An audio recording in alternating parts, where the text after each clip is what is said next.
வணக்கம். சக்தி விநாயகர் சேனல் வழியாக உங்களை சந்திப்பதில் மிக்க மகிழ்ச்சி. ஜெகதீஸ்வரனின் அன்பு நேயர்களுக்கு என் அன்பான வணக்கங்கள். நம்ம இந்த காணொலியில என்ன பார்க்க போறோம் பாத்தீங்கன்னா, சூரியன் சனி சேர்க்கையினால ஏற்படக்கூடிய மாற்றங்கள் கும்பராசிக்கு எப்படி இருக்குன்னு சொல்லி நம்ம பார்க்க போறோம். பொதுவாகவே சூரியன் சனி சேர்க்கைனாவே வருடத்துக்கு ஒரு முறை தான் பாத்தீங்கன்னா சூரியன் சனி சேர்க்கை இருக்கும். இப்ப பிப்ரவரி மாதம் 14ஆம் தேதியில இருந்து மார்ச் மாதம் 14ஆம் தேதி வரைக்கும் பாத்தீங்கன்னா கும்பராசியில தன்னுடைய சனியோட சொந்த வீட்டுல சூரிய பகவான் வரப்போறார். அதாவது கும்பராசிக்கு 7 அதிபதி சூரியன் இப்ப உங்க ராசிக்கே வரப்போறார். அது சனி சூரியன் சேர்க்கை. எப்பவுமே சனிக்கு ஆகாத கிரகம் எதுனா சூரிய பகவான், சூரியனுக்கு ஆகாத கிரகம் சனி. இருள் உள்ள கிரகம், ஒளி உள்ள கிரகம், இது ரெண்டு சேரும் பொழுது கண்டிப்பா இந்த கும்பராசிக்கு எப்படி இருக்க போகுது நம்ம பார்க்க போறோம். ஆல்ரெடி கும்பராசியில சனி ஜென்ம சனியா இருக்காரு உங்க ராசினால. இப்ப சூரியனும் வந்திருக்காரு, உங்க ராசிக்கு 7 வந்துட்டார். இந்த மாதம் சனி சூரியன் சேரும் பொழுது மிகவும் கவனமா இருக்கக்கூடிய ஒரு ராசி எதுனா கும்பராசி. இந்த கும்பராசியில சூரியன் வந்தனால உங்களுடைய தகப்பன் வழி சொத்துக்கள்ல கவனம், தகப்பனுக்கு உடல் ஆரோக்கியத்துல மிகவும் கவனமா இருக்கிறது நல்லது. அது கும்பராசினர்களுக்கு தலைப்பகுதி, உடல் ஆரோக்கியம், கண் வலி, இதெல்லாம் பாத்தீங்கன்னா கவனமா இருக்கணும். நிறைய பேர்த்துக்கு இந்த அலர்ஜி சம்பந்தப்பட்டது, ஸ்கின் ப்ராப்ளம், எலும்பு சம்பந்தப்பட்டது, இதெல்லாமே வர்றதுக்கான வாய்ப்புகள் அதிகம். நரம்பு சம்பந்தப்பட்ட பிரச்சனை இதெல்லாம் வர்றதுக்கு வாய்ப்புகள் அதிகம். நீங்க உடல் ஆரோக்கியத்துல மெயினா கவனமா இருக்கணும். அது 7 சூரியன் கும்பராசியில நேச்சம் பெறார். நேச்சம் பெறும் பொழுது உங்களுடைய கணவன் மனைவிக்குள்ள விட்டு கொடுத்துட்டு போறது ரொம்ப ரொம்ப சிறப்பு. பூர்வீகத்தினால ஏற்படக்கூடிய பிரச்சனைகள்ல கவனமா இருக்கணும். தூர பயணங்கள், வெளிநாடு பயணங்கள், வெளியூர் பயணங்கள், இதுல கவனமா இருக்கு. வண்டி வாகனத்துல கொஞ்சம் கவனம். பட் கவனமா இருந்தாலுமே கூட உங்க குடும்பஸ்தானத்துல சுக்கிரன் உச்சம் பெறார், உங்க விரயஸ்தானத்தையும் குரு பாக்குறார். இதனால என்னன்னா பெரிய பாதிப்புகள், பெரிய தொந்தரவுகள் வந்தாலுமே கூட அதுல இருந்து சமாளிக்கக்கூடிய திறமை கண்டிப்பா உங்களுக்கு இருக்கும். கும்பராசி பொறுத்தளவுல இந்த மாதம் நீங்க என்ன பண்ணணும்னா மெயினா அமைதியா செயல்பட்டால் தொட்டது எல்லாமே பொன்னாக மாறக்கூடிய ஒரு காலகட்டங்கிறது கண்டிப்பா உங்களுக்கு இருக்கும். இந்த மாதத்துல நீங்க தான தர்மங்கள் அதிகமா நீங்க பண்ணணும். தெய்வத்தினோட வழிபாடுகள் அதிகமா இருக்கணும். இந்த 2 விஷயங்கள் நீங்க பண்ணும் பொழுது உங்களுக்கு பெரிய பாதிப்புகள் இருக்காது. சுப விரயங்கள் நீங்க பண்ணணும். அசையா சொத்துல நீங்க இன்வெஸ்ட்மெண்ட் பண்ணும் பொழுது உங்களுக்கு நல்லது நடக்கும்.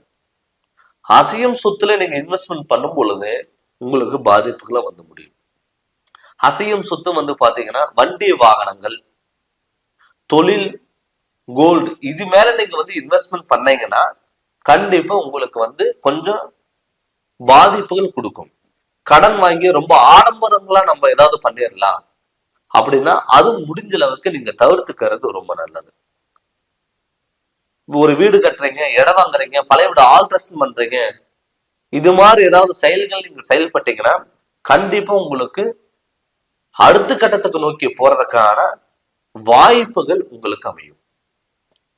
நிறைய பேர் பார்த்துட்டீங்கன்னா குழப்பங்கள், கும்பராசி பொறுத்தளவு இப்ப ஜென்ம சனி கூட வந்துட்டாரு, ஆல்ரெடி இருக்காரு, இப்ப சூரியனும் உங்க ராசியில வந்துட்டாரு. இதனால என்னன்னா குழப்பங்கள் அதிகமாகும், கோபம் அதிகமா வரும். ஒரு விஷயம் யோசிக்காம பண்ணிட்டு அதுக்கப்புறம் வருத்தப்படக்கூடிய சுச்சுவேஷன் வரும். இப்ப கும்பராசி பொறுத்தளவு இந்த பிப்ரவரி மாதம் 14ஆம் தேதியில இருந்து மார்ச் மாதம் 14ஆம் தேதி வரைக்கும் ஒரு தலைப்பகுதியில ஒரு கல் எடுத்து வச்ச நம்ம ஒரு பாரமா இருக்கும் இல்லைங்களா, அது மாதிரி இருக்கும். பட் அது நீங்க பயப்பட வேண்டிய தேவையில்லை. அதுக்கு காரணம் பாத்தீங்கன்னா உங்க குடும்பஸ்தானத்துல சுக்கிரங்கிறது உச்ச கிரகமா இருக்காரு. விரயஸ்தானத்துல குரு பகவான் பார்வைப்படுறதுனால உங்களுக்கு ஒரு கெட்டது நிகழ்ந்தாலும் கூட நல்ல வழிகளை மாத்திரக்கான 2 சுபகிரகங்கள் உங்களுக்கு முழுமையா சப்போர்ட் பண்ணுது. ஆல்ரெடி உங்க ராசிநாதனே உங்களுக்கு சப்போர்ட் பண்றாரு சனி பகவான். நிதானமா செயல்படும் பொழுது உங்களுக்கு பொன்னான வாய்ப்புகள் அது கண்டிப்பா அமையும். எந்த ஒரு விஷயம் யோசிக்காம எடுத்த கவுத்து முடிச்சோம் அப்படிங்கிறது இல்லாம பொறுமையா நீங்க செயல்படுங்க, எல்லாமே உங்களுக்கு வெற்றி. கணவன் மனைவிக்களை மட்டும் கொஞ்சம் விட்டு கொடுத்துட்டு போங்க. இதை விட அது பெருசு அப்படின்னு சொல்லி போகாம விட்டு கொடுத்துட்டு போகும் பொழுது உங்களுக்குள்ள ஒரு அந்யோடையும் பிறக்கக்கூடிய ஒரு மாதமா கூட இந்த மாதம் கண்டிப்பா இருக்கும். வெளியூர் பயணங்கள், வெளிநாடு பயணங்கள் இருக்கிறவங்க, வெளிநாட்டுல இருக்கிறவங்களுக்கெல்லாம் ஒரு திடீர் அதிர்ஷ்ட வாய்ப்புகள் தேடி கொடுக்கும். தொழில நல்ல மாற்றங்கள் வரும். பொருளாதாரத்துல ஒரு மாற்றங்கள், மேல் அதிகாரிகளோட சப்போர்ட்டுங்கிறது உங்களுக்கு கிடைக்கும். இது மாதிரி வாய்ப்புகளும் உங்களுக்கு தேடி வரும். அதே மாதிரி திருமண யோகம் கை கொடுக்கும். கணவன் மனைவிக்குள்ள ஒரு ஒற்றுமைகள், உறவு முறைகளால ஒரு ஒற்றுமைகள் கண்டிப்பா கிடைக்கும். நீங்க முடிஞ்ச அளவுக்கு இந்த மாதம் தான தர்மங்கள் பண்ணுங்க. உங்களால என்ன பண்ண முடியுமோ அது நீங்க மத்தவங்களுக்கு ஒரு உதவி செய்யும் பொழுது கண்டிப்பா இந்த சனி பகவானும் சூரிய பகவானும் உங்களுக்கு நல்லது கண்டிப்பா பண்ணுவார். எல்லாத்துக்கிட்டையும் கொஞ்சம் விட்டு கொடுக்கறத நீங்க மெயின் பிளஸ் பாயிண்டா இந்த மாதம் நீங்க எடுத்துக்கணும். சார் யாருக்காவது ஜாமீன் எழுத்து போடலாமா, சப்போர்ட் பண்ணலாமா அப்படின்னு பாத்தீங்கன்னா முடிஞ்ச அளவுக்கு தவிர்த்துக்கோங்க. இந்த மாதம் நீங்க முழுமையா யார் மேலேயும் நம்பிக்கை வைக்காதீங்க. உங்க மேல நீங்க நம்பிக்கை வச்சு நீங்க செயல்படுங்க. கண்டிப்பா உங்களுக்கு சக்சஸா எல்லாமே மாறும். வாகனத்துல இரவு நேரம் தூர பயணங்கள் முடிஞ்ச அளவுக்கு தவிர்த்துக்கிறது ரொம்ப நல்லது. 12 கூடையவன் சனி உங்கள் அக்கிரத்துக்களே உங்க ராசியில இருக்கும் பொழுது உங்களுக்கு நல்ல சிந்தனைகள் சில தடுமாற்றங்களை கூட மாறலாம். ஒரு விஷயம் யோசிக்காம நீங்க செயல்படுத்திட்டு அதுக்கப்புறம் வருத்தப்படக்கூடிய ஒரு சுச்சுவேஷன் கூட உங்களுக்கு நடக்கலாம். அதனால முடிஞ்ச அளவுக்கு நீங்க சுப நிகழ்ச்சிகள் மேல ஒரு ஆர்வம் நீங்க பண்ணுங்க. கண்டிப்பா உங்களுக்கு நல்லா இருக்கும். அதே மாதிரி தொழில கொஞ்சம் அதிக முதலீடு நீங்க இன்வெஸ்ட்மெண்ட் நீங்க பண்ண வேண்டாம். ஒரு வீடு கட்டுறீங்க, இடம் வாங்குறீங்க, இல்ல பழைய வீடு ஆல்ட்ரேஷன் ஏதாவது நீங்க பண்றீங்க அப்படின்னா நீங்க தாராளமா அதுல நீங்க இன்வெஸ்ட்மெண்ட் நீங்க பண்ணலாம். சுப விரயங்கள் நீங்க பண்ணும் பொழுது ஹாஸ்பிட்டல் சில விரயங்கள் நீங்க தவிர்த்துக்கலாம். இடம் வாங்குறது, ஒரு பூர்வீக சொத்துனால இருந்த பிரச்சனைகள் எல்லாம் விலகும். அதே மாதிரி உங்களுடைய பூர்வீக சம்பந்த ஒரு வீடுல இருக்கீங்க அப்படின்னா அதுல மட்டும் கொஞ்சம் கவனமா இருங்க.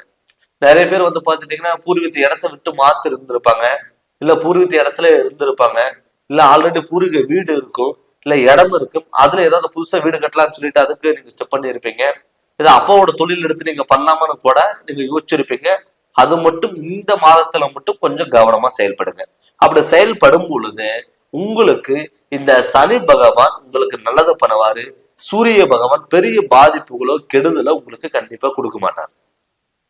மாணவர்கள் மட்டும் கல்வியில மட்டும் கொஞ்சம் கவனம் செலுத்துக்கிறது ரொம்ப நல்லது. ஏன்னு கேட்டீங்கன்னா இப்ப உங்க ராசியில சூரியன் உட்கார்ந்துருக்காரு, குடும்பஸ்தானத்துல சுக்கிரனும் ராகும் உட்கார்ந்துருக்காங்க. அப்ப ராகு உட்காரும் பொழுது என்னன்னா கொஞ்சம் மந்த நிலை உருவாகும், ஞாபகம் வருதுங்கிறது கொஞ்சம் இருக்கும். அதனால கொஞ்சம் கவனமா நீங்க செயல்பட்டீங்கன்னா கண்டிப்பா இந்த மாதம் உங்களுக்கு நல்ல மாதமாவே அமையும். பட் இது நம்ம கிரகண கோச்சார் எப்படி நம்ம பார்த்துட்டு இருக்கோம். உங்களுடைய சுயஜாதகத்துல நடக்கக்கூடிய இந்த திசா சந்திப்புகள், திசா மாற்றங்கள், ரெண்டாவது உங்க ராசியில சூரியனும் சனி எந்த இடத்துல இருக்காங்க, அது நமக்கு நல்லது பண்ணுமா அப்படின்னு சொல்லிட்டு உங்களுடைய சுயஜாதகம் நீங்க பாருங்க. பார்த்து அதனோட வழியில் நீங்க போங்க. கண்டிப்பா உங்களுக்கு நல்லா இருக்கும். நீங்க ஜாதகம் பார்க்கணும்னு சொல்லி விருப்பப்பட்டீங்கன்னா ஃபோன் பண்ணி கன்சல்டிங் வாங்குங்க. கண்டிப்பா உங்களுக்கு நல்ல விளக்கங்கிறத நான் தருங்க. இந்த சேனல் நீங்க ஃபர்ஸ்ட் டைம் பாக்குற மாதிரி சப்ஸ்கிரைப் பண்ணுங்க, பில் பட்டனை டச் பண்ணுங்க, உங்க நண்பர்களுக்கும் ஷேர் பண்ணுங்க. நன்றி, வணக்கம்.